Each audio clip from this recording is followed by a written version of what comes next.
Ce qui compte, c'est pas de trouver des solutions.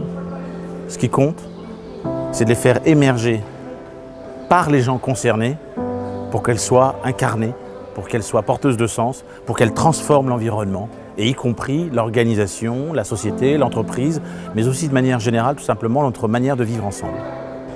Ouais, c'est ça, c'est redonner du pouvoir aux gens, en fait. C'est redevenir auteur de ce qu'on est en train de vivre. Réaligner tout le monde sur une vision commune, recréer du sens et recréer de l'engagement.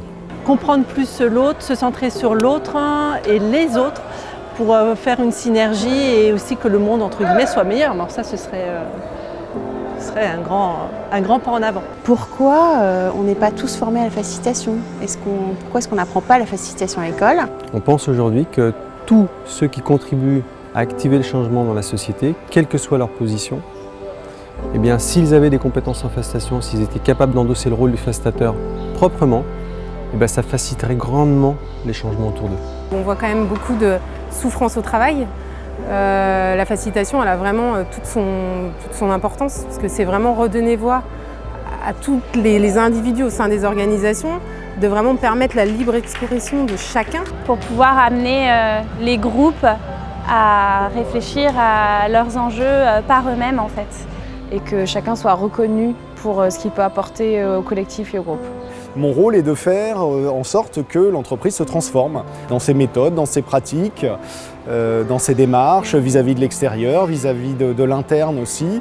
On veut être plus efficace, on veut travailler de façon plus simple. Je me rends compte que c'est plutôt réussir à mettre un groupe en mouvement dans la production qu'il a à faire. Parce qu'aujourd'hui, les équipes ont besoin d'être actrices de ce qui se passe dans leur entreprise ou dans leur service et de pas seulement être consommatrices ou d'être des exécutants de décisions qui seraient prises ailleurs.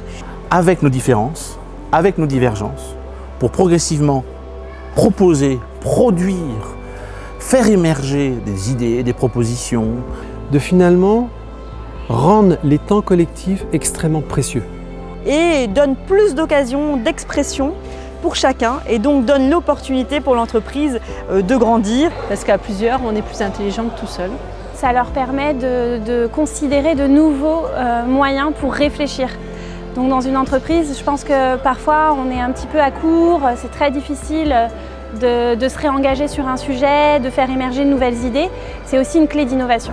Donner mon feedback et en recevoir, ce qui est toujours très riche. Du visuel, des dynamiques de groupe, de la gestuelle, enfin vraiment il y a un ensemble de techniques cognitives. Avec un grand professionnalisme en fait de l'équipe qui nous a entourés et accompagnés. Donc notre mission, c'est vraiment professionnaliser les acteurs du changement à facilitation et par extension, c'est professionnaliser les pratiques collaboratives des organisations.